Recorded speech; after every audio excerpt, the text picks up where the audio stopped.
अच्छा, tell me what is the difference between plant and animal? Anyone, please tell me what is the difference between plant and animal? Plant can move.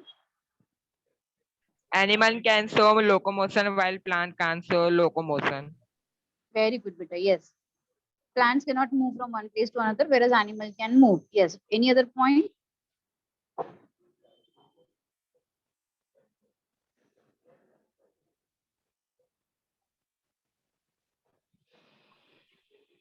Any other point? Animal doesn't have cell wall. Animal doesn't have cell wall while plant has cell wall. Okay. What about the systems? Do animals show systems, different types of systems like digestive system, reproductive system? Reproductive system तो होता है plants के part, but what about excretory system, digestive system, nervous system, circulatory system? ऐसा कोई system होता है क्या plants के पास? Yes or no? Yes or no? No. Okay. So now in this particular lesson, आपको evolution of animals देखना है कि how the animals are being involved step wise. ठीक है? अब ऐसा तो नहीं है ना कि अचानक से हम ह्यूमन बीन आके और पे आके खड़े हो गए, ऐसा नहीं है, है ना? There is a step wise evolution in all the animals और अ प्लांट. अभी इस लेसन में आप सिर्फ एनिमल्स के बारे में पढ़ोगे कि कैसे एनिमल्स इवॉल्व हुए हैं. यूनिसेलुलर से जब एनिमल मल्टी सेलुलर बन गया, मल्टी सेलुलर का मतलब है ग्रुप ऑफ ऑर्गेनिज्म, है ना, group of cells forming the organism. तो जब एनिमल मल्टी सेलुलर हो गया तब भी वो उसके अंदर बहुत सारी ऐसी कमियां थी, मतलब उसके पास प्रॉपर डाइजेस्टिव सिस्टम नहीं था, प्रॉपर नर्वस सिस्टम नहीं था, प्रॉपर एक्सक्रीटरी सिस्टम नहीं हुआ. फिर इवोल्यूशन होते गया और जैसे जैसे आप आगे आगे फाइलम्स में जाओगे, you can see there is a stepwise evolution in the systems of, तब जाकर क्या है. In this particular lesson आपको ये lesson को कैसे पढ़ना है in respect to the evolution. Now animals are the multicellular heterotrophic organism. What do you mean by the term heterotroph? Heterotroph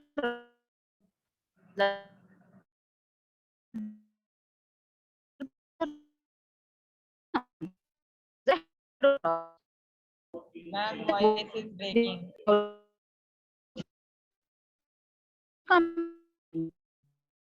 This voice is breaking. Yes.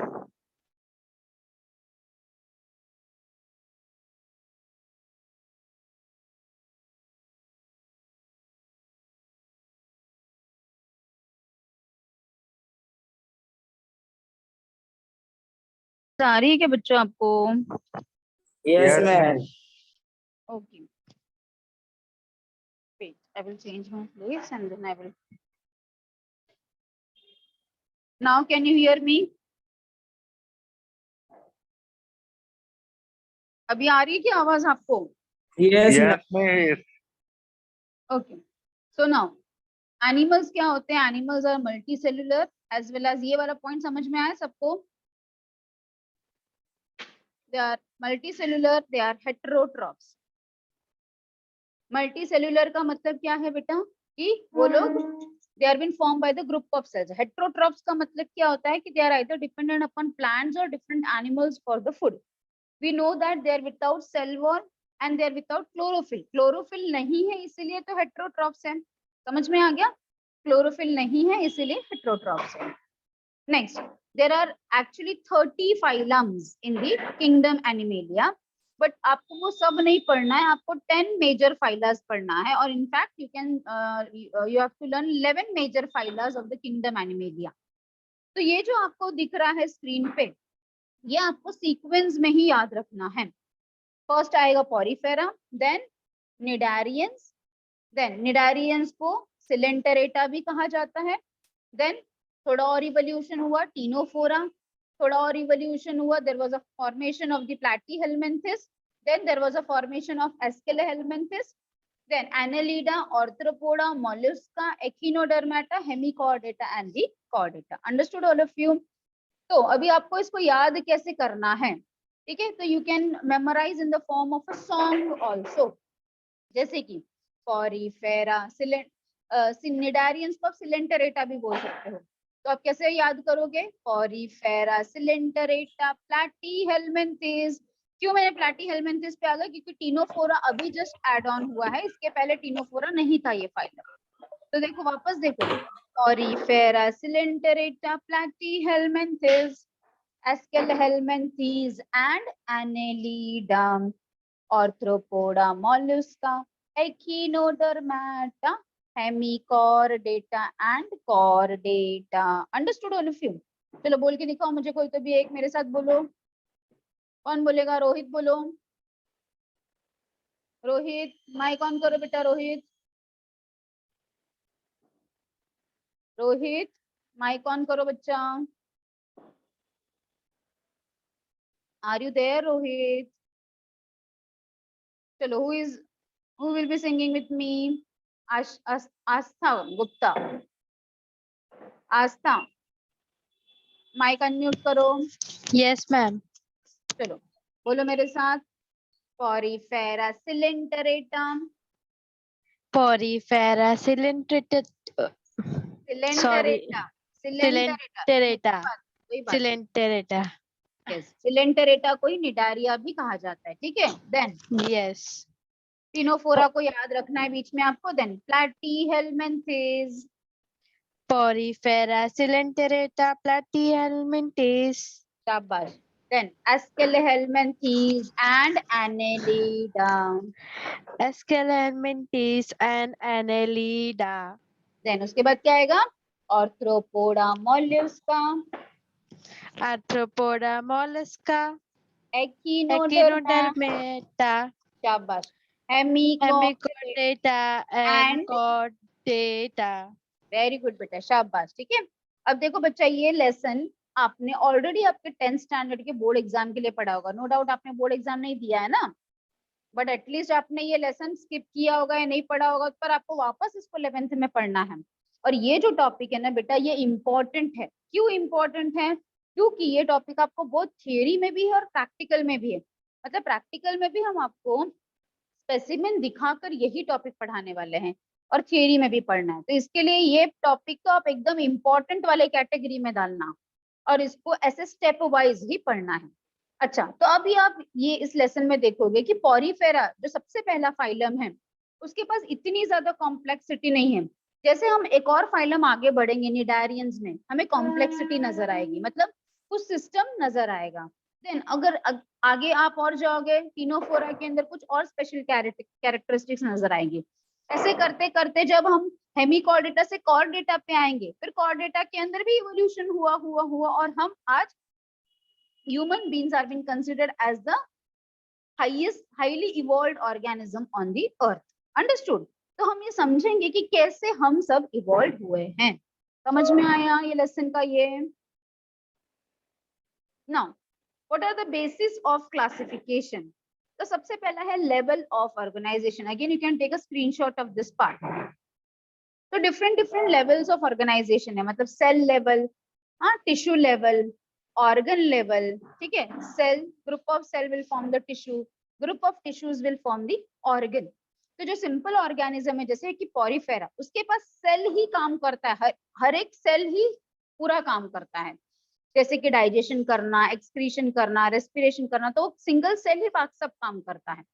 फिर आप जैसे ही cnidarians में जाओगे, एक स्टेप आगे जाओगे, तो फिर ग्रुप ऑफ सेल ऑर्गन बन जाएगा, तो ऑर्गन फिर काम करेगा।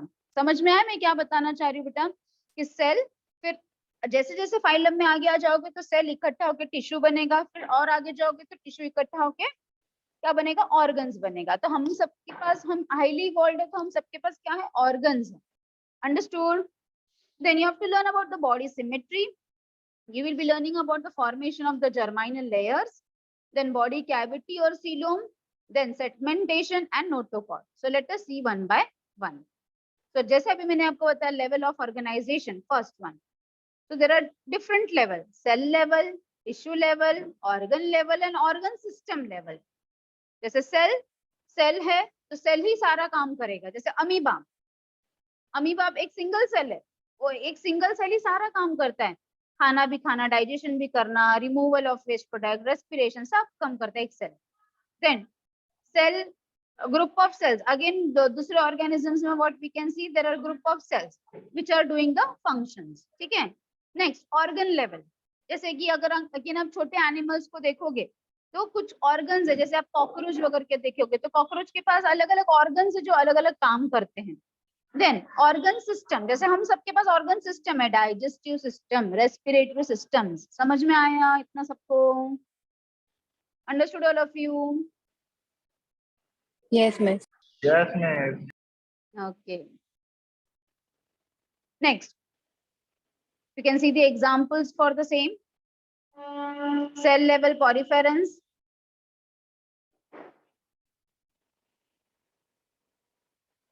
Then system level. Next comes the body symmetry. Symmetry का मतलब क्या होता है, जैसे आपने ज्योमेट्री में पढ़ा था कि अगर आप कोई पेपर लोगे और उस पे एक लाइन ड्रॉ करोगे और आपको दो इक्वल हाफ मिल रहा है तो उसको हम क्या कहते हैं, सिमेट्री कहते हैं। तो there are 3 symmetries which we can do the classification for that. Asymmetry जैसे कि आप स्नेल को ले लो, स्नेल सबको मालूम है ना, स्नेल ले लो या अमीबा ले लो, ठीक है। अगर आप उसको कट करोगे, ऊपर से नीचे कट करोगे या साइड में कट करोगे या कैसे भी कोई भी प्लेन में कट करोगे, और जब आपको इक्वल हाफ नहीं मिलता है तो उसे आप क्या कहोगे, असिमेट्री, ठीक है। तो आप स्क्रीन पे देख सकते हो एग्जांपल स्पॉन्जेस का। तो स्पॉन्जेस के अंदर व्हाट यू कैन सी कि अगर आप उसको कोई भी प्लेन में कट करोगे तो you will not get the symmetry. Understood all of you? तो ऐसे सिमेट्री को क्या कहा जाता है, असिमेट्री, ठीक है। अब सिमेट्री मतलब इक्वल हाफ मिले, तो उसमें दो आते हैं, radial symmetry and bilateral symmetry. Radial symmetry मतलब रेडियस से सिमेट्री, है ना, रेडियस से, जैसे स्टारफिश, आपने स्टारफिश ले लिया और उसको कट किया और आपको 5 इक्वल आर्म्स मिलेंगे, तो 5 इक्वल आर्म्स मिलेंगे तो क्या हो गया, रेडियल सिमेट्री, ठीक है। Understood? See the diagram.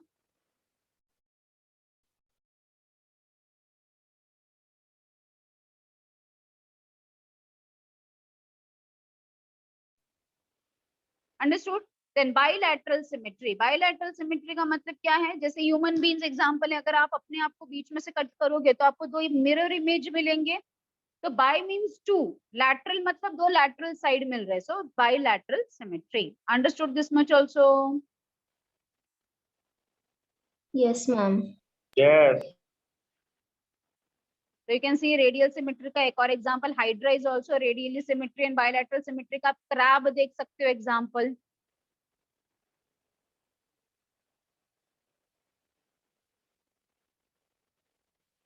Next comes a germinal layer, जो ऑर्गेनिज्म 2 लेयर से बने हैं।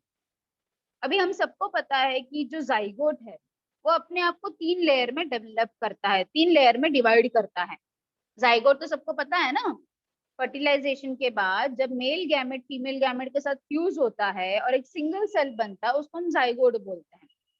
तो ये जो जाइगोट है वो अपने आप को 3 लेयर में 3 कंपार्टमेंट में डिवाइड करता है, as ectoderm, mesoderm and endoderm.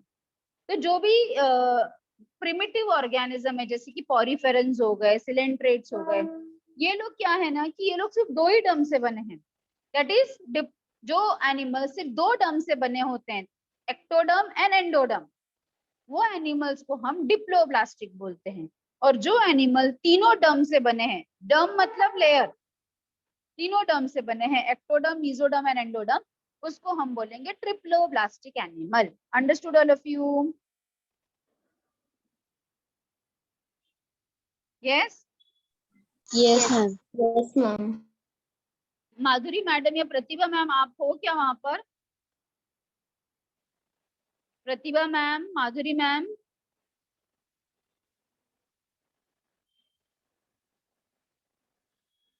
Pratibha ma'am,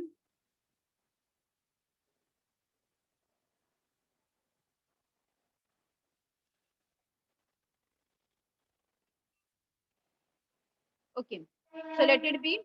So ectoderm and endoderm, you can see in the diagram of a triploblastic animal also, देखो दो जर्म लेयर से बने हैं, ectoderm and endoderm, which are been separated by what? They are been separated by a non-nervous mesoglial cells.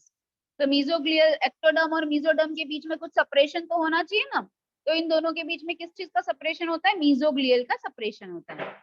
जबकि triploblastic तीनों layer से बने हैं, एक्टोडर्म, mesoderm एंड एंडोडर्म से बने हैं। नेक्स्ट कम द बॉडी का कैविटी। बॉडी की कैविटी को हम सीलोम भी कहते हैं। ये सब है ना बेटा, आपको सिर्फ वन वन लाइन में टेक्स्ट बुक में दिया गया है, बट इसका मतलब नहीं समझाया गया है। बट इसका बिना मतलब समझे हम आगे बढ़ेंगे तो आपके लिए लेसन समझ में नहीं आएगा अच्छे से, इसलिए I am explaining you all the things. Now there are 3 types of coelom as the acoelomate, pseudocoelomate and coelomate. Coelom का मतलब होता है बॉडी कैविटी। आप देख सकते हो इस, जैसे हमारा in case of human beings ही देखो, यू कैन सी दैट बीच में एलिमेंट्री कैनाल है, गट वॉल आपको दिख रहा है, और जो स्पेस है एलिमेंट्री कैनाल के बाद जो स्पेस है जहाँ पे लिवर है, हाँ बाकी के सारे ऑर्गन्स है, उसको सीलोम कहा जाता है। क्या कहा जाता है? सीलोम। तो in short I can say that हमारा बॉडी वॉल और बीच में हमारा एलिमेंट्री कैनाल, बॉडी वॉल और एलिमेंट्री कैनाल के बीच में जो स्पेस है, ठीक है, जहां पे हमारे सारे ऑर्गन्स प्रेजेंट है, उसको हम सीलोम कहते हैं। ठीक है, तो there are 3 categories of animal again, acoelomate, pseudocoelomate and coelomate. Acoelomate वो एनिमल्स है जिसके पास बॉडी कैविटी ही नहीं है, मतलब एलिमेंट्री कैनाल नहीं है। समझ में आ गया? मतलब प्रिमिटिव ऑर्गेनिज्म है, जैसे कि पॉरीफेरेंस हो गए। स्यूडोसीलोमेट मतलब सीलोम की शुरुआत हो गई है, स्यूडो का मतलब होता है फॉल्स, तो स्यूडोसीलोमेट का मतलब क्या है कि थोड़ा बहुत सीलोम है, थोड़ा बहुत कैविटी है।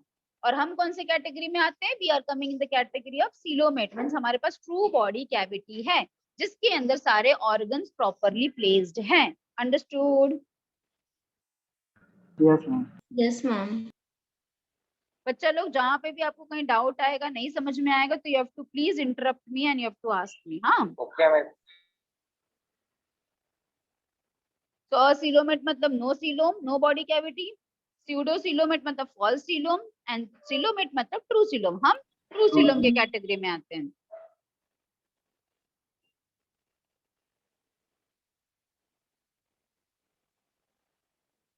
अब हम चलते हैं मेटामेरिज्म। अगर आपने कभी अर्थवर्म को ध्यान से देखा होगा, तो अर्थवर्म के ऊपर आपने देखा होगा ऐसे रिंग रिंग के जैसा स्ट्रक्चर्स प्रेजेंट होते हैं, उसके पूरे बॉडी पे ring ring ring ring like structures present है, जिसको कहा जाता है सेगमेंटेशन। ठीक है, सेगमेंटेशन का मतलब रिंग के जैसा annulus ring like structures which is present all over the body.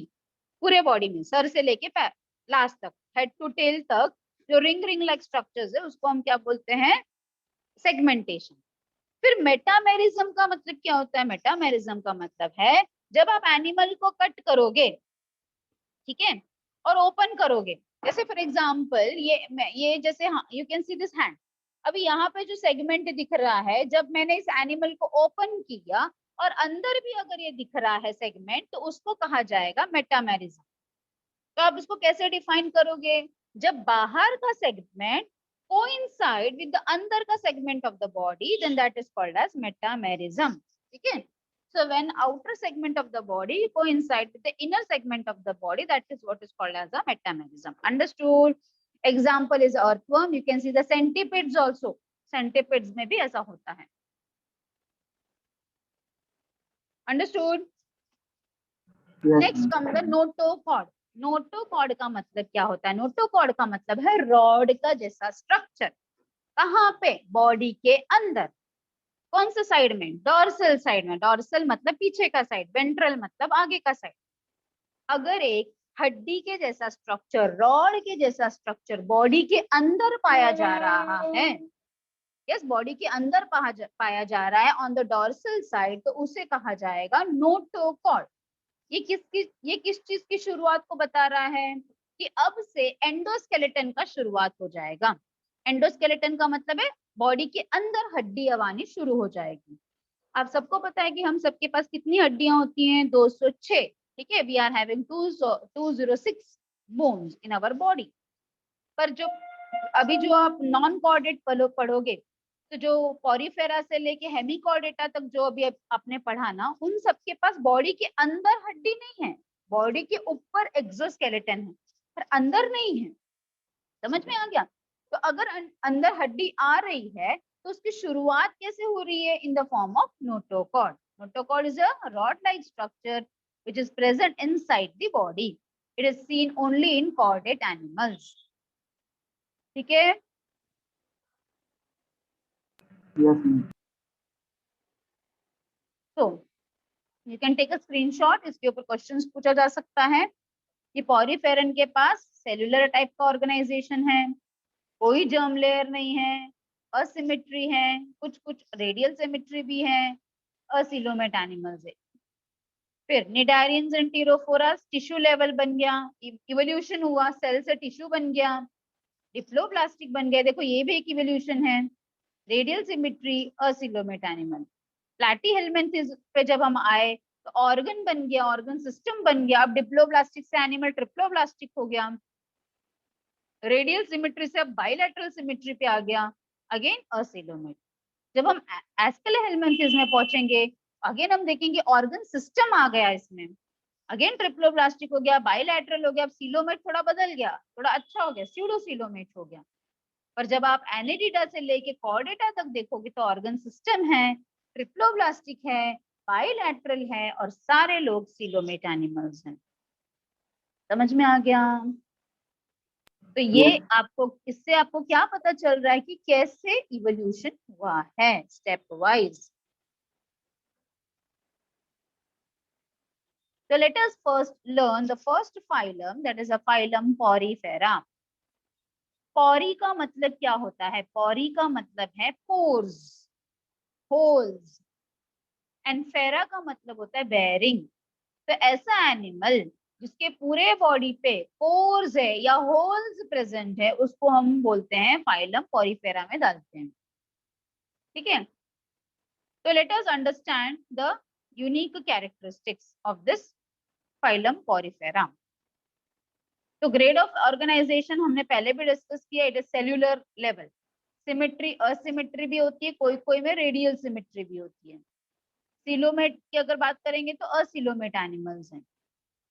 कहाँ पे रहते हैं? हैबिट एंड हैबिटेट कहाँ पे पाए जाते हैं? दे आर एक्वाटिक एनिमल्स, ज्यादा करके मरीन वाटर में, मतलब समुद्र के पानी में पाए जाते हैं। दे आर सेडेंटरी, सेडेंटरी का मतलब क्या होता है बेटा? दे आर अटैच टू सब सबस्ट्रेटम, कोई तो रॉक के ऊपर, कोई पत्थर के ऊपर चिपक के रहते हैं, मतलब चल फिर नहीं सकते, लोकोमोशन नहीं कर सकते। दे कैन बी सॉलिटरी, सॉलिटरी का मतलब अकेले अकेले रहेंगे या तो कॉलोनीज में रहेंगे, ग्रुप में रहेंगे, तो कॉलोनियल। समझा ये वर्ड का मतलब? सेडेंटरी का Yes. मतलब क्या होगा? Attach to some substratum. Then इसका मतलब सॉलिटरी का मतलब क्या होगा? सॉलिटरी का मतलब है अकेले रहेंगे, या तो कॉलोनियल मतलब they can be attach to some of the, sorry colonial मतलब ग्रुप्स में रहेंगे। डाइजेस्टिव सिस्टम अच्छा नहीं है, एब्सेंट है। तो फिर आप मुझे पूछोगे कि मैम फिर डाइजेशन कैसे करता है? तो इसके बॉडी का हर एक सेल डाइजेशन करता है। तो जब हर एक सेल इन्वॉल्व होता है डाइजेशन में तो उसे कहा जाता है इंट्रासेल्युलर डाइजेशन। ठीक है? इंट्रासेल्युलर डाइजेशन कहा जाता है। रेस्पिरेटरी सिस्टम नहीं है, सर्कुलेटरी सिस्टम नहीं है। Okay, one more thing I missed it, just a second.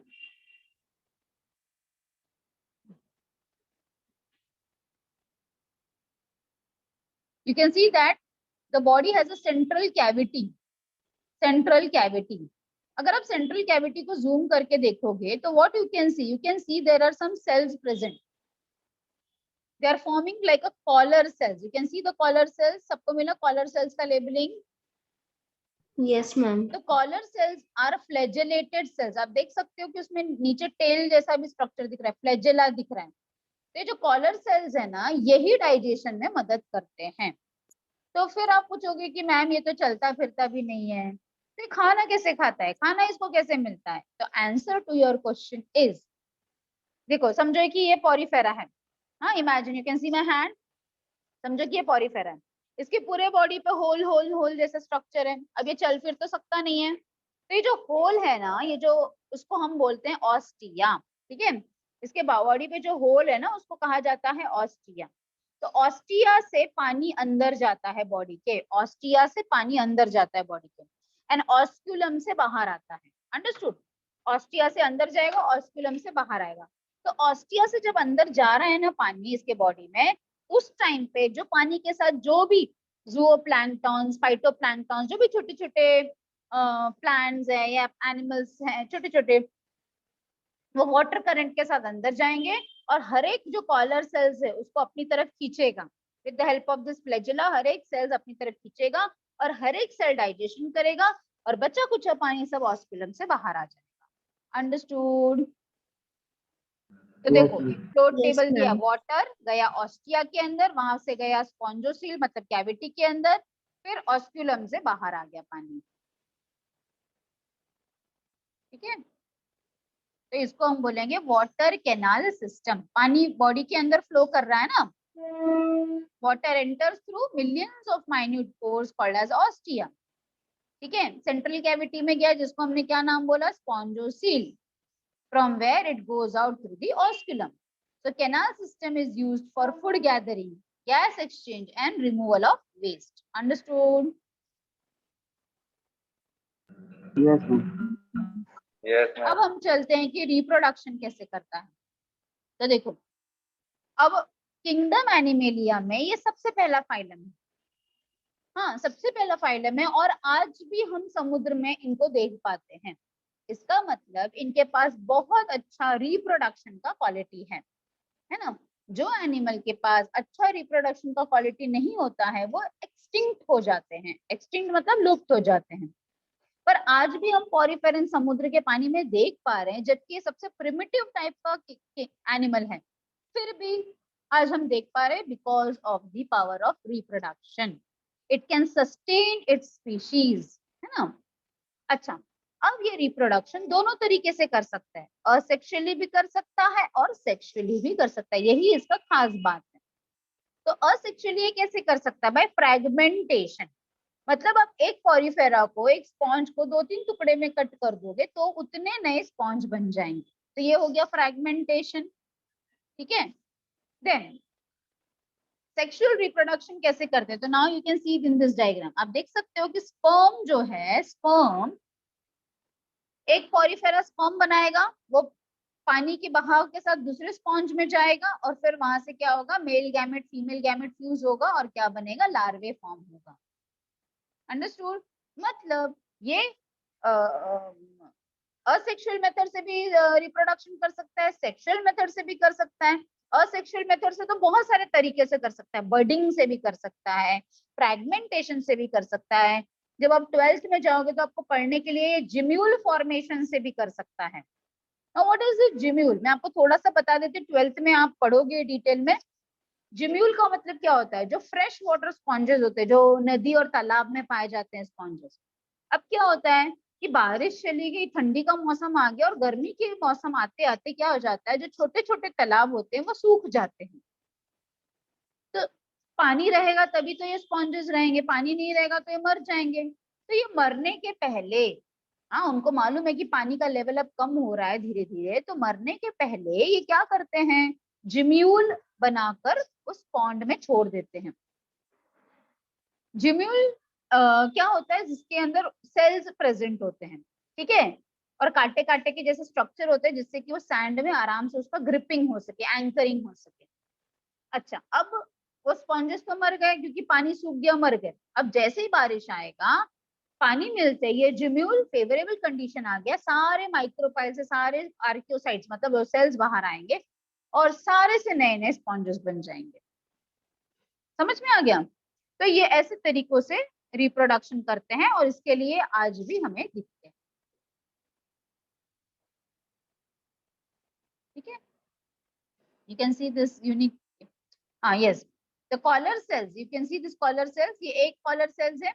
collar cells को केयानोसाइट्स भी कहा जाता है। क्या कहा जाता है? केयानोसाइट्स। so please underline in your text book also, Collar cells are also called as a keanocytes. Are you marking in your textbook also? Yes, miss. Yes.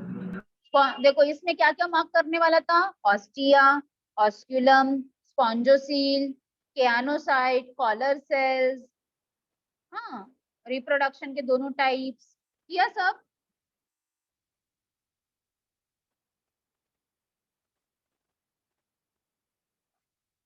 अच्छा, अब बॉडी का सपोर्ट। अब अंदर तो स्केलेटन नहीं है, तभी तो ये नॉन कोऑर्डिनेट है ना। पर बाहर प्रोटेक्शन के लिए कोई तो एक्सोस्केलेटन होगा ना। तो बॉडी को किससे सपोर्ट मिला है? स्पिक्यूल्स से एंड स्पॉन्जिन फाइबर से। आप देख सकते हैं इस डायग्राम में स्पॉन्जिन फाइबर्स कैसे हैं, स्पिक्यूल्स कैसे हैं, ठीक है। तो स्पिक्यूल्स और स्पॉन्जिन फाइबर से इसके पूरे बॉडी को क्या मिला है? सपोर्ट मिला है।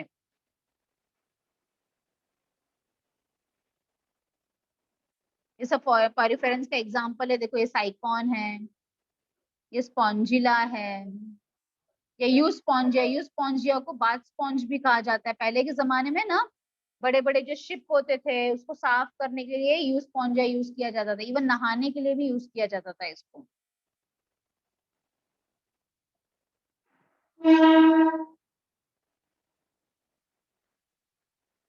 You can see all the points in one page.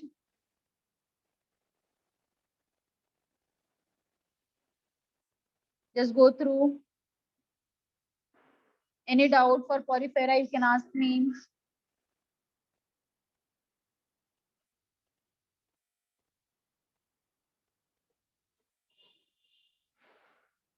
सबको समझ में आ गया porifera?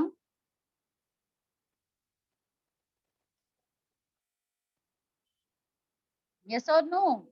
Yes, miss. Yes, miss.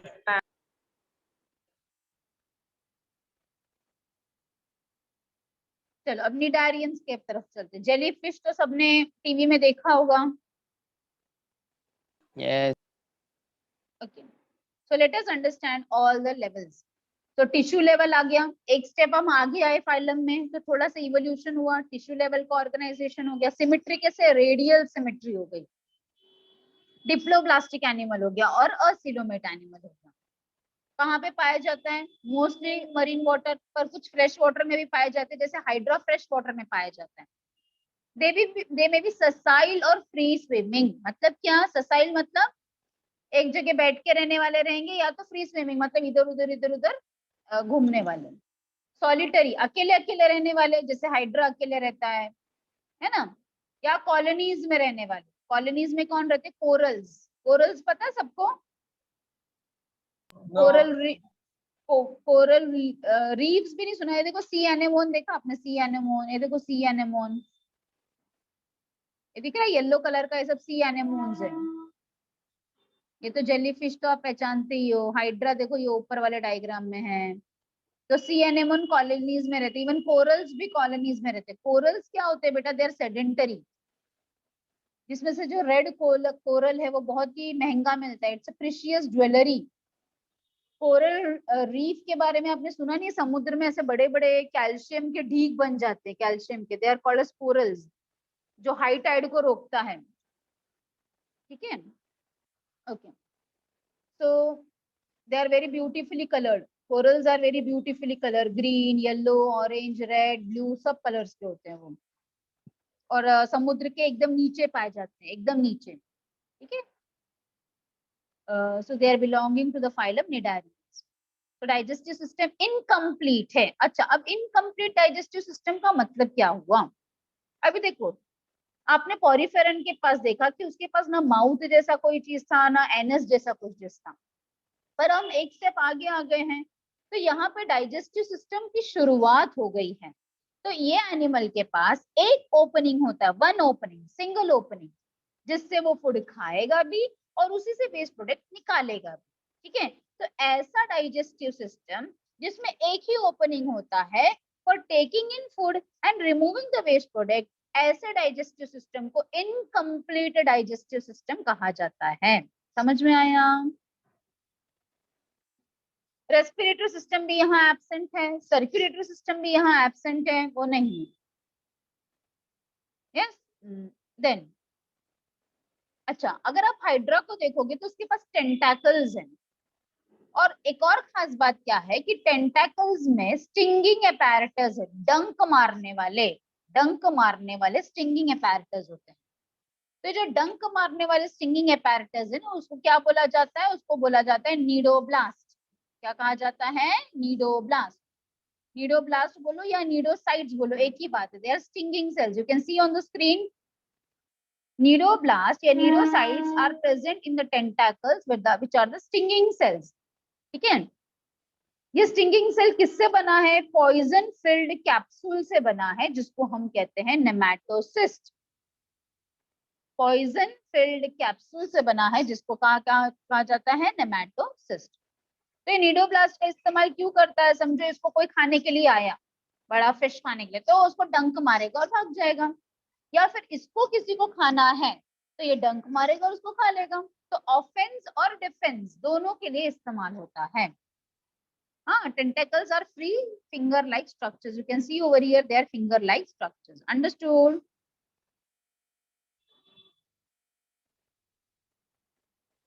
Yes or no?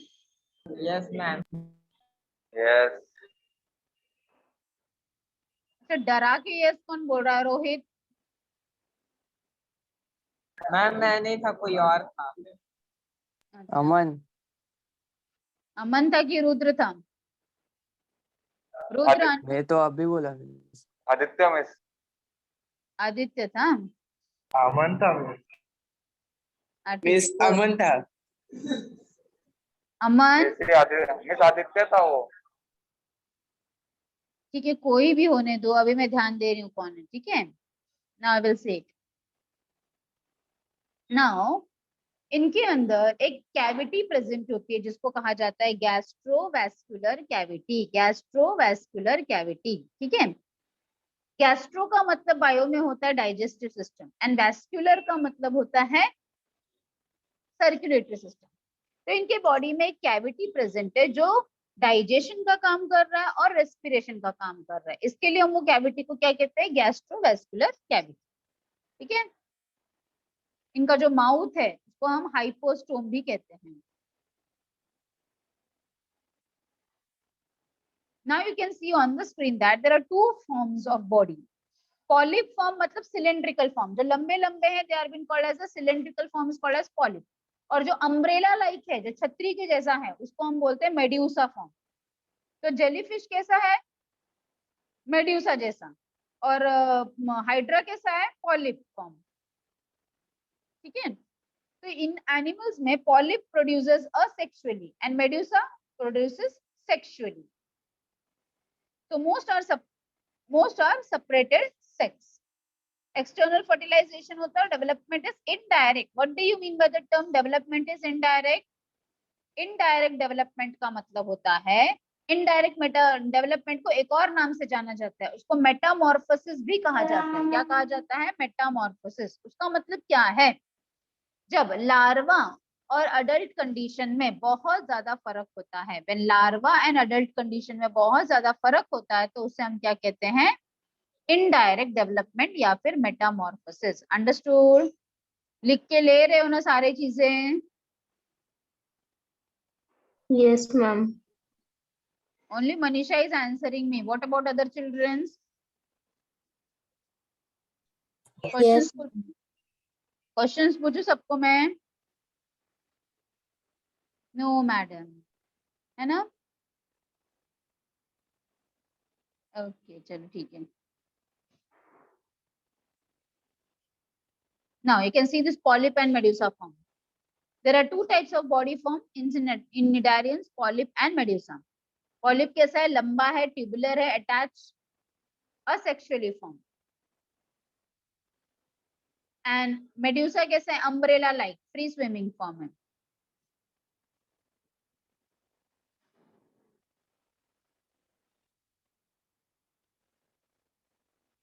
What is alternation of generation called as over here? Please underline in the textbook. Metagenesis. Metagenesis. Polyp produces medusa asexually and medusa forms polyp sexually. इसको बोला जाता है alternation of generation या फिर metagenesis, जो Obelia में देखा जाता है।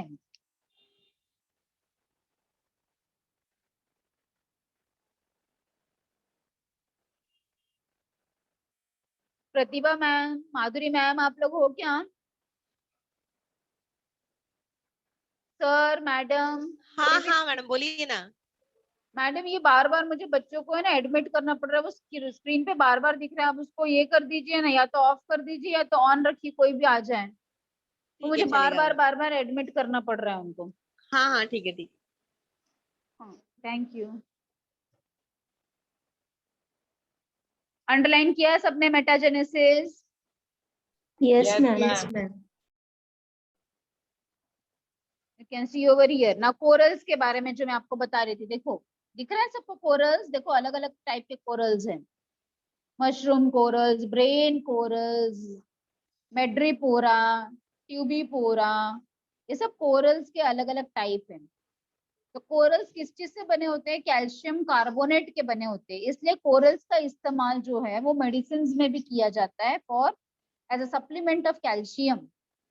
ठीक है, रेड कोरल जो है it's a very precious jewellery, और कोरल रीफ जो है वो हाई टाइड से बचाता है समुद्र में। तो जो कोरल्स होते हैं ना, in case of cnidarians, they are sedentary, मतलब ये चल फिर नहीं सकते। मैम, हाँ बोलो बेटा। मैम कोरल को जो हम लोग ज्वेलरी की तरह इस्तेमाल करते हैं उसका कोई साइड इफेक्ट नहीं होता? क्यों साइड इफेक्ट होएगा? मरा हुआ रहता है ना बेटा, जिंदा ही इस्तेमाल करोगे क्या?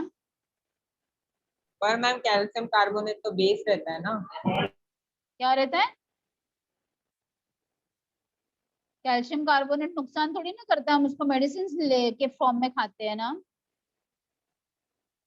ओके।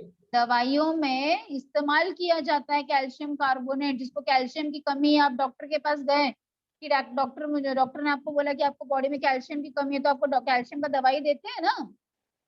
हाँ मैम। तो कैल्शियम आता कहाँ से है? From calcium carbonate, from the corals and all. One of the sources corals also. ठीक है, समझ में आया? And corals Yes, has ma'am. become a home for many animals also. Table corals, you can see this is a table coral. You can see this brain coral, brain के जैसा दिख रहा है।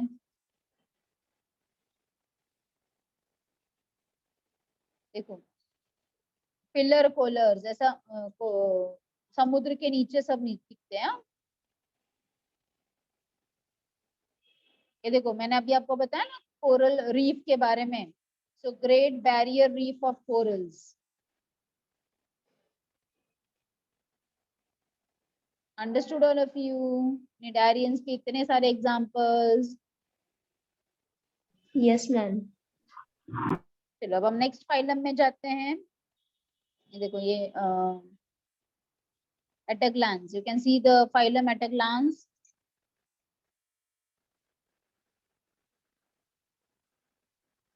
So tissue level, radial symmetry, diploblastic, acoelomate, aquatic level है। बेटा इसमें कौन कौन से पॉइंट्स आपने मार्क किए? सबसे पहला तो आपने किया मार्क नीडोसाइट या नीडोब्लास्ट। फिर और क्या इंपॉर्टेंट मार्क किया होगा आपने? Gastrovascular cavity. देन आपने नेमेटोसिस्ट भी अंडरलाइन किया होगा। देन अल्टरनेशन ऑफ जनरेशन, जिसको मेटामॉर्फोसिस कहते हैं, ये भी अंडरलाइन किया होगा, है ना। Next come to the next phylum, that is Ctenophora. Ctenophora का सारे कैरेक्टरिस्टिक्स निडारियंस जैसे ही हैं, पर फिर हम इसको अलग फाइलम में क्यों डाला है? क्योंकि इसके अंदर एक स्पेशल कैरेक्टरिस्टिक्स है, यूनिक कैरेक्टरिस्टिक्स है, वो है चमकने वाला। ठीक है, ये एक ऐसा एनिमल है जो चमकता है। तो चमकने वाले एनिमल्स को क्या कहा जाता है? बायोलुमिनेसेंस। बायोलुमिनेसेंस, ठीक है, उसको कॉमनली कोम्ब जेली कहा जाता है, कोम्ब जेली या फिर सी वॉलनट। ठीक है, तो इनका भी टिश्यू लेवल ऑफ ऑर्गेनाइजेशन है। रेडियल सिमेट्री बॉडी है, आप देख सकते हो रेडियल सिमेट्री बॉडी है।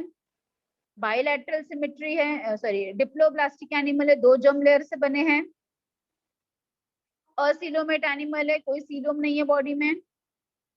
एक्सक्लूसिवली मरीन, सिर्फ और सिर्फ समुद्र के पानी में ही पाए जाते हैं, कभी भी फ्रेश वाटर में नहीं पाए जाते। सॉलिटरी, अकेले अकेले रहते हैं। एंड पेलाजिक, पेलाजिक मतलब ऊपर ऊपर तैरते हैं। देन डाइजेस्टिव सिस्टम इनका इनकम्प्लीट है। वापस इनकम्प्लीट का मतलब क्या हो गया बेटा, एक ही ओपनिंग है जो माउथ का काम करेगा और एनस का भी काम करेगा। इंट्रासेल्युलर डाइजेशन भी है और एक्स्ट्रा सेल्युलर डाइजेशन है, मतलब क्या हर एक सेल भी डाइजेशन करेगा और ग्रुप ऑफ सेल भी डाइजेशन करेंगे। रेस्पिरेटरी सिस्टम अब भी नहीं है, एब्सेंट है। सर्कुलेटरी सिस्टम अब भी नहीं है, इस फाइलम में भी एब्सेंट है। रिप्रोडक्शन सिर्फ और सिर्फ सेक्सुअली करता है। ये एक बहुत बड़ा ड्रॉबैक हो गया है। क्या हो गया ड्रॉबैक, कि सिर्फ सेक्सुअली रिप्रोडक्शन करता है। इसके वजह से ये बहुत ज्यादा समुद्र में देखने के लिए नहीं मिलता। अंडरस्टूड। अगर ये दोनों तरीके से रिप्रोडक्शन करता तो हम इसका नंबर इतना कम नहीं होता। समझा मेरी बात। सिर्फ सेक्सुअली रिप्रोडक्शन करने की वजह से क्या होता है, इनका नंबर घट रहा है। ठीक है। Then they are hermaphrodite. Hermaphrodite का मतलब क्या होता है बेटा, when both the sexes are present in the same animal, then that is called as hermaphrodite. External fertilization का मतलब क्या होता है, पानी के अंदर फर्टिलाइजेशन। पानी के अंदर मतलब जो मेल है वो स्पर्म पानी में रिलीज करेगा, जो फीमेल है वो एग को पानी में रिलीज करेगी, और जब पानी में फर्टिलाइजेशन होगा उसको कहेंगे एक्सटर्नल फर्टिलाइजेशन। अगेन डेवलपमेंट, ये भी अभी मैंने आपको एक्सप्लेन किया था, उसको इनडायरेक्ट कहते हैं। मतलब जब लार्वा और अडल्ट में बहुत फर्क होता है तो उसे हम कहते हैं इनडायरेक्ट डेवलपमेंट। जैसे कि फॉर एग्जांपल फ्रॉग और टैडपोल। फ्रॉग का बच्चे को क्या बोलते हैं हम, टैडपोल। वो कैसा दिखता है, फिश के जैसा दिखता है, फिश के जैसा। तो वो फिश के जैसा दिखता है और बड़ा होने के बाद वो अलग दिखता है ना, तो इसको हम बोलेंगे इनडायरेक्ट डेवलपमेंट। इवन आप बटरफ्लाई का भी एग्जाम्पल दे सकते हैं। जैसे बटरफ्लाई का जो लार्वे हो उसको क्या बोलते हैं हम, कैटरपिलर बोलते हैं। और वो बड़ा होने के बाद उड़ने लगता है, उसके पास पंख भी आ जाता है। तो बहुत फर्क है ना लार्वा और अडल्ट में। तो ऐसा डेवलपमेंट जिसमें लार्वा और अडल्ट में बहुत फर्क होता है उसे हम कहते हैं इनडायरेक्ट डेवलपमेंट या फिर metamorphosis. Locomotion by 8 vertical rows of ciliated combs. देखो आप इसके पूरे बॉडी पे क्या दिख रहा है आपको, कोम्ब के जैसे प्लेट्स दिख रहे हैं, कोम्ब प्लेट्स दिखा आपको डायग्राम में। कोम्ब प्लेट्स, ये कितने रोज हैं, 8 रोज of comb plates. You can see over here also, comb plate का क्लोजअप है ये। Can see this comb plates. तो ये कोम्ब 8 रोज होते हैं, उसी से ये क्या करता है, चलता है। अच्छा टेंटाकल्स, टेंटाकल्स में यहाँ पे क्या प्रेजेंट है, कोलोब्लास्ट प्रेजेंट है। ये देखो इनका जो टेंटाकल्स है ना बेटा, टेंटाकल्स, इसमें कोलोब्लास्ट प्रेजेंट होता है। अब इसके पहले वाले फाइलम में हमने क्या बोला था, इसके पहले वाले फाइलम में क्या था, नीडोब्लास्ट था, नीडोब्लास्ट या नीडोसाइट। पर यहाँ पे क्या है, कोलोब्लास्ट है। कोलोब्लास्ट का मतलब है स्टिकी सब्सटेंस। मतलब अगर इसको कोई चीज को पकड़ना है तो ऐसे दूर से उसको चिपकाएगा, मतलब चिपक जाएगा और फिर आएगा। समझ में आया मेरी बात। तो कोई भी चीज को स्टिक करके पकड़ता है, समझा आया, नहीं तो Yes, बोलो। ma'am. Yes, ma'am. तो कोलोब्लास्ट को अंडरलाइन किया सबने टेक्स्ट बुक में। Yes, ma'am. Yes, ma'am. Okay, what is the unique ability? They can produce light, they can emit light, and therefore they are called as bioluminescence. Underline, very important. Bioluminescence.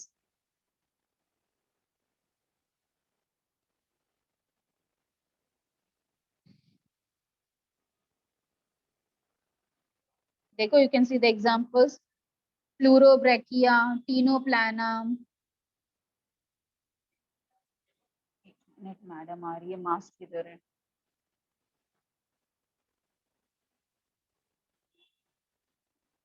Okay.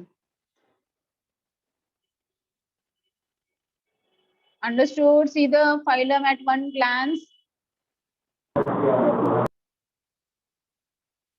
So tissue level, radial symmetry, diploblastic, acylomate. and they show bioluminescence. Now let us move on to the next phylum, that is a Platyhelminthes. Okay. Now as you can see over here, Platyhelminthes are the flatworms which are dorso-ventrally flat. दोनों side से flat bodies है. ठीक है. तो यहाँ पे देखो अब थोड़ा एक लेवल हम आगे आ गए हैं. टिश्यू लेवल के जगह पे ऑर्गन लेवल पे आ गए. Organ and organ system level पे आ गए. What you can see this diagrams, they are the tapeworm. Tapeworm किधर रहता है? हमारे इंटेस्टाइन में रहता है. हाँ, planaria. You can see. Liver fluke भी एक एग्जांपल है. लिवर फ्लूक क्या करता है? शिप के लिवर में रहता है. शिप के लिवर में. ठीक है. So you can see there the body is bilateral symmetry. दो पार्ट में डिवाइड हो सकता है. Triploblastic animal है. They are been developed from all the three germ layers, that is the ectoderm, mesoderm and the endoderm. Then they are a coelomate animal. They are not having any body coelom in their body. You can see no coelom. कहाँ पे रहते हैं? Mostly aquatic है. कुछ endoparasite हैं. Now what do you mean by the term endoparasite? Endo मतलब body के अंदर, पैरासाइट का मतलब क्या होता है? जो दूसरे के ऊपर डिपेंड रहते हैं. हाँ, दूसरे के ऊपर डिपेंड रहते हैं, उसको हम क्या बोलते हैं? पैरासाइट बोलते हैं. है ना. जैसे एग्जाम के टाइम पे आप भी पैरासाइट बन जाते हो ना. कभी कभी कुछ कुछ बच्चे बनते हैं. जैसे फॉर एग्जाम्पल कोई बच्चा है जो पढ़ के नहीं आया, और समझो आप पढ़ के गए हो, एकदम अच्छे से पढ़ के गए हो एग्जाम के टाइम पे, तो आप एकदम पढ़ के गए तो एकदम इतरा रहे हो कि मेरे को सब आंसर आ रहा है ना, और पीछे वाला आपको कब से मार रहा है पीछे से, बताना, ये बताना, एक एमसीक्यू बताना, दो बताना. तो क्या होता है कि आपको इरिटेशन हो रहा है उससे, बट वो फिर भी वो कहीं से छुप छुप के देख के आंसर लिख ले रहा है, और समझो उसको भी फुल मार्क्स मिल गया जितना आपको मिला. तो इसका मतलब क्या हुआ?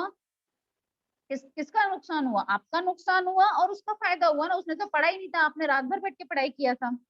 समझ में आया मेरी बात? तो इसको हम बोलते हैं पैरासाइट. पैरासाइट का मतलब है जब एक को नुकसान होता है और दूसरे को फायदा होता है, ऐसे एसोसिएशन को हम क्या कहते हैं? Parasite.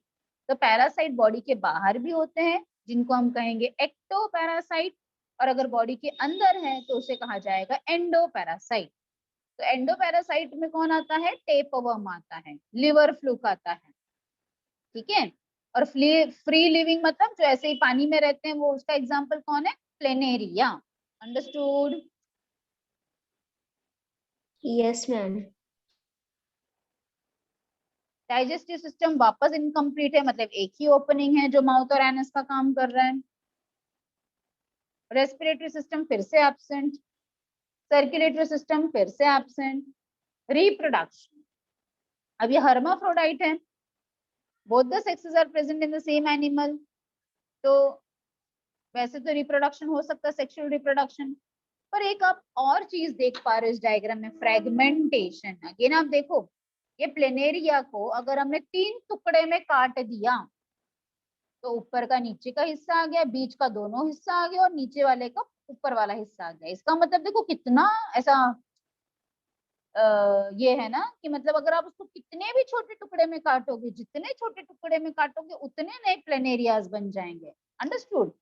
So this is a peculiar characteristics that is about the fragmentation. Understood? Internal fertilization होता है, development indirect है वापस, and many larval stages. Then unsegmented होते हैं, इनके बॉडी में कोई सेगमेंट नहीं होता, पूरे डॉर्सो वेंट्रली मतलब आगे से पीछे से फ्लैट बॉडी एक्सेप्ट दी टेपवर्म. Then now पहली बार in the phylum we can see the presence of excretory system का शुरुआत. Excretory system का शुरुआत is present in the form of a flame cells. You can see the excretory system. इसके पहले किसी के पास भी एक्सक्रीटरी सिस्टम था क्या? नहीं था. पहली बार हमें फाइलम में एक्सक्रीटरी सिस्टम का शुरुआत हुआ है. तो जब शुरुआत कोई चीज की होती है तो ऑब्वियसली इतनी अच्छी नहीं होती, जैसे जैसे एडवांसमेंट होगा उसमें और अच्छा होते जाएगा. तो जो सबसे पहला सेल है जो एक्सक्रीशन का काम करेगा उसको हम बोलेंगे प्रोटोनेफ्रिडिया. प्रोटो मतलब प्रिमिटिव. फिर जैसे आप आगे बढ़ोगे तो प्रोटोनेफ्रिडिया जो प्रिमिटिव था वो थोड़ा और अच्छा बन गया, अब नेफ्रिडिया हो जाएगा. और फाइलम में आगे जाओगे, नेफ्रिडिया थोड़ा और अच्छा हो जाएगा, मैल्फिजियन बॉडी हो जाएगा या मैल्फिजियन ट्यूब्यूल बन जाएगा। मैल्फिजियन ट्यूब्यूल और आगे जाओगे फाइलम में किडनी बन जाएगा। समझ में आया? तो ऐसे स्टेप वाइज इवोल्यूशन हुआ एक्सक्रीटरी सिस्टम का। Protonephridia, nephridia, Malpighian tubule and then a kidney. ठीक है, तो ये शुरुआत है एक्सक्रीटरी सिस्टम का। तो it is present in the form of protonephridia. और प्रोटोनेफ्रिडिया कैसे दिख रहे हैं? पूरे बॉडी में ऐसे ऐसे ऐसे लंबे लंबे सेल्स दिख रहे हैं। तो क्योंकि वो लंबे लंबे सेल्स दिख रहे हैं, इसके लिए हमने उसका नाम क्या दे दिया? Flame cells. फ्लेम सेल्स दे दिया। अच्छा, जो लोग एंडो पैरासाइट होते हैं, जो लोग एंडो पैरासाइट होते हैं, तो उनको बॉडी में चिपकने के लिए सकर्स की जरूरत होती है। तो आप देख सकते हो उसके पूरे माउथ में हुक्स होंगे या सकर्स होंगे, जो भी पैरासाइटिक फॉर्म है, जिससे कि वो चिपक सके, हुक से अटैच हो सके या सकर से बॉडी में अटैच हो सके, जिससे कि वो सारा न्यूट्रिशन बॉडी से, होस्ट के बॉडी से ले सके। Understood? We can Yes, see the ma'am. suckers also and hooks also in tapeworm.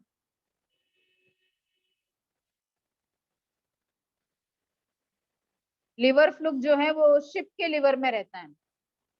आप पूछोगे कि मैम शिप के लिवर में जाता कैसे है? जब शिप ग्रेजिंग करती है ना, घास खाती है, तो इसका लार्वा उसके अगर सिस्टम में चला गया तो ये लिवर फ्लूक जो है उसके लिवर में जाकर चिपक जाता है। और क्योंकि डॉर्सोवेंट्रली फ्लैट है तो एकदम कम से कम जगह में चिपक जाता है, और फिर डिवाइड करते करते करते करते पूरे उसके लिवर को सड़ा डालता है, लिवर रॉट डिजीज करता है और शिप मर जाती है लिवर की बीमारी से। उसी तरह से टेपवर्म भी हमारे बॉडी में कंटामिनेटेड फूड या कंटामिनेटेड वाटर से जाते हैं।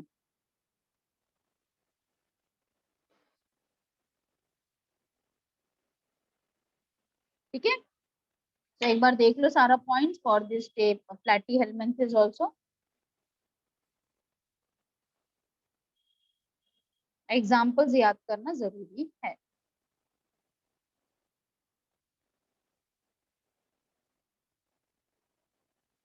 Can see over here, these are the flame cells।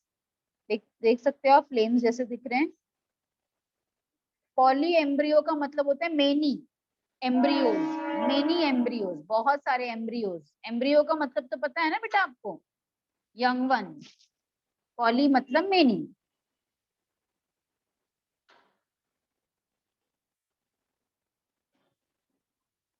Next, आज के लिए ये लास्ट फाइलम पढ़ते हैं हम लोग। Next phylum is round worms, that is Aschelminthes. Aschelminthes का मतलब होता है राउंड वर्म। एस्केलेहेल्मिन्थेस को एक और नाम से जाना जाता है, नेमैटहेल्मिन्थेस के नाम से भी जाना जाता है, या फिर नेमाटोड्स के नाम से भी जाना जाता है। नेमैटहेल्मिन्थेस या फिर नेमाटोड्स। अगेन देखो ऑर्गन लेवल का है। अच्छा, आप इसमें देख सकते हो मेल एंड फीमेल में कुछ फर्क आपको नजर आ रहा है? एक मेल दिख रहा है, फीमेल दिख रहा है एस्केरिस में। Yes, ma'am. तो इसका मतलब क्या है? आप बाहर से देख के, ऊपर एक्सटर्नल कैरेक्टरिस्टिक से देख के आप मेल और फीमेल को पहचान सक रहे हो। जैसे मैंने वहां से लेबलिंग हटा दिया तो भी आप पहचान पाओगे कि दोनों वर्म्स में कुछ फर्क नजर आ रहा है। तो जब हम एनिमल को एक्सटर्नल फीचर से पहचान सकते हैं कि कौन मेल है और कौन फीमेल है, इसको बायो में कहा जाता है सेक्सुअल डायमॉर्फिज्म। एक मिनट, ट्रेन जा रहा है, रुको। इसको क्या कहा जाएगा? Sexual dimorphism. Sexual dimorphism. ठीक है, तो ये कैरेक्टरिस्टिक अभी तक कोई भी फाइलम में नहीं था। अभी तक आपने जितने भी लोगों को देखे प्लैटीहेल्मिन्थेस तक, सब लोग क्या थे? हर्माफ्रोडाइट थे। both the sexes were present in the same animal. First time in the kingdom Animalia you can see the sexes are separate with the sexual dimorphism. ठीक है, ये देखो आप, you can see this आई में लोआ worm दिख रहा है आपको? आइस के अंदर ये वर्म, आंख के Yes, अंदर दिख रहा है ma'am. क्या डायग्राम में? हाँ, तो ये वर्म्स आइज में भी जाते हैं और ब्लाइंड हो जाता है इंसान। और ये जो ऊपर वाला दिख रहा है फाइलेरियल वर्म, फाइलेरियल वर्म से पता है एलिफेंटियासिस होता है। एलिफेंटियासिस सुना है आपने? हाथी पाँव सुना है? हाथी पाँव। Yes, हाँ ma'am. मैम। हाँ, तो ये फाइलेरियासिस वर्म से होते हैं। तो ट्रिप्लोब्लास्टिक एनिमल है ये। ठीक है, बॉडी सीलोम, स्यूडोसीलोमेट है, फॉल्स सीलोम है बॉडी का, एक्वाटिक है, टेरेस्ट्रियल है, और कुछ लोग तो पैरासाइट है, एंडोपैरासाइट है। ये देखो एस्केरिस इनसाइड द इंटेस्टाइन, ये देखो ये इंटेस्टाइन है, इंटेस्टाइन के अंदर कैसे एस्केरिस घूम रहा है, रुका है।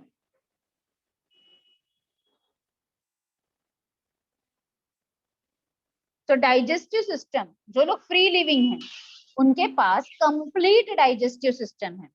कंप्लीट डाइजेस्टिव सिस्टम मतलब क्या हो गया? अब अभी तक आपने क्या देखा था? सबके पास इनकम्प्लीट इनकम्प्लीट था। इनकम्प्लीट मतलब क्या था कि एक ही ओपनिंग था जो माउथ और एनस का काम कर रहा था। अब एस्केल हेलमिंथेस से कंप्लीट डाइजेस्टिव सिस्टम हो गया, मतलब दो अलग अलग ओपनिंग्स हो गए, एक माउथ और एक एनस। तो ऐसा सिस्टम को हम क्या बोलते हैं? Complete digestive system. Understood? Respiratory system तो एब्सेंट है, सर्कुलेटरी सिस्टम भी अब भी एब्सेंट है, पर एक्सक्रीटरी सिस्टम है। हाँ, रिप्रोडक्शन, क्योंकि डायशियस है, सेक्सेस आर सेपरेट, तो कौन सा रिप्रोडक्शन होगा? सेक्सुअल रिप्रोडक्शन होगा। फर्टिलाइजेशन किधर होगा? फीमेल के बॉडी में होगा, मतलब इंटरनल फर्टिलाइजेशन होगा। डेवलपमेंट डायरेक्ट भी हो सकता है, कुछ कुछ में इनडायरेक्ट भी होता है। ठीक है? बॉडी कैसा है? सर्कुलर है, सिनसाइटियल मतलब मल्टी न्यूक्लिएटेड है, और इनके बॉडी पे कवरिंग होता है, और उस कवरिंग को हम बोलते हैं क्यूटिकल। हाँ, इनका बॉडी प्रोटेक्शन के लिए इनके बॉडी पे एक थिक कवरिंग होता है जिसको कहा जाता है cuticle.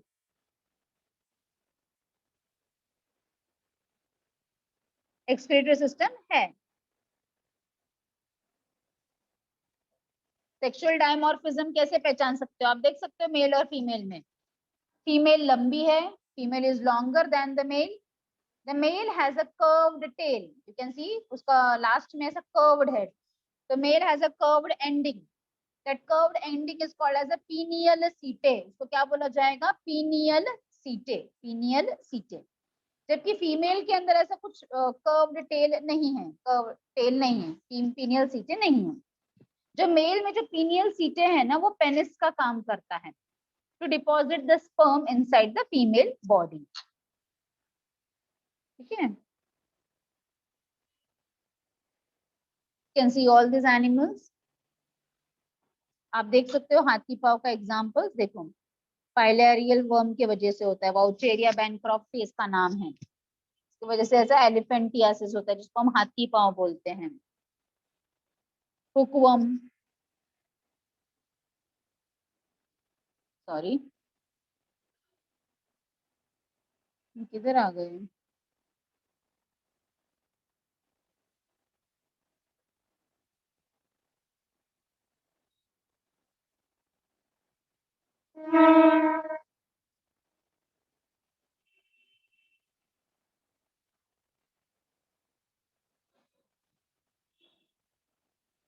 Yes, you can see ascaris. Ascaris का इन्फेक्शन को क्या बोला जाता है? एस्कैरियासिस कहा जाता है, एस्कैरियासिस। ठीक है? आपका लेक्चर है सर कितने बजे है ना? हाँ, मेरा भी बस 5 मिनट में हो जाएगा sir. Okay, so what it is been called as ascariasis, जिसको नॉर्मली हम क्या बोलते हैं? जंतु का प्रॉब्लम बोलते हैं, या फिर पेट में कीड़े हो गए ऐसे बोलते हैं, है ना? आपने भी बचपन में ऐसे पिया, वो दवाई पिया होगा ना, ऐसे बॉटल, कीड़े, मतलब अगर आपको पेट में बहुत दर्द हो रहा है तो आपने पिया होगा ना बचपन में, पिया है कि नहीं? छोटा सा बॉटल, वो कीड़े मारने का दवाई। हाँ मैम। हाँ, तो ये एस्कैरियासिस का प्रॉब्लम रहता है वो। अंडरस्टूड? ठीक है, तो पूरा देख लो एक बार। I am in college itself, therefore सब इधर उधर गड़बड़ चल रहा है।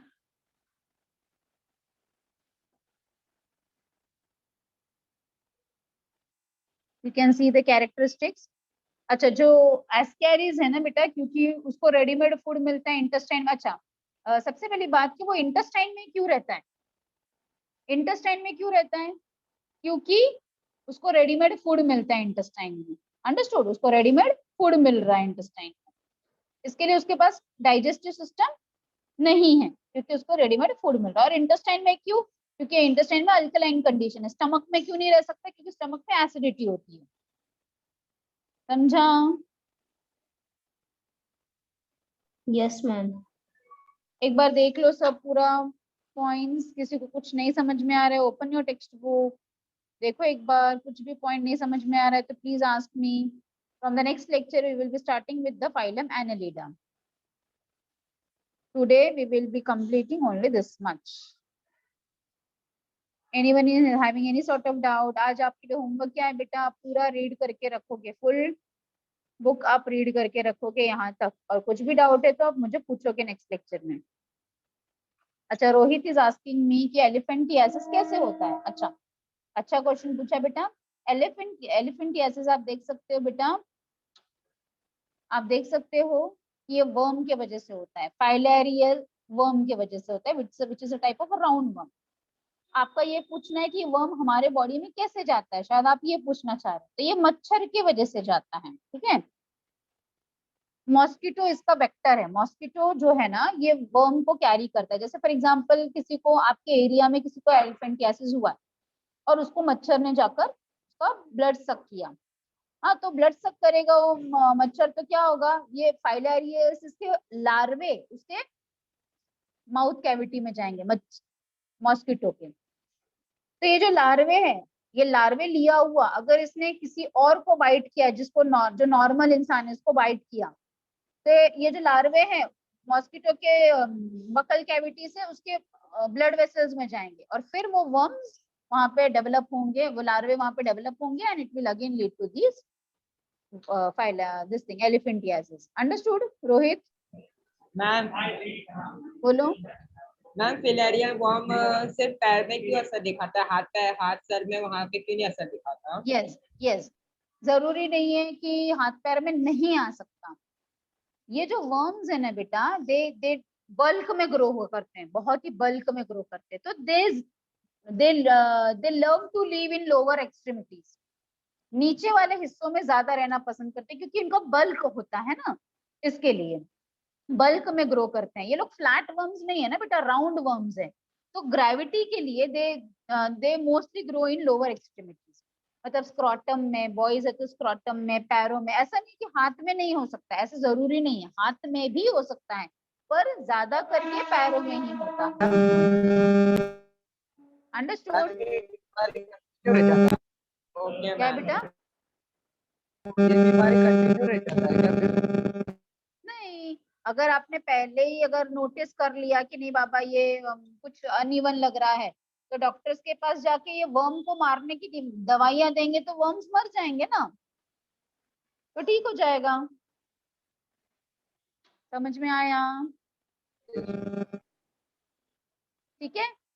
So now I have lecture in the college बेटा, so I am going for the lecture. So आज के लिए इतना ही, बाय बाय. कुछ डाउट रहेगा तो you can ask me in the next class. In the next class we will be starting with Annelida. Okay.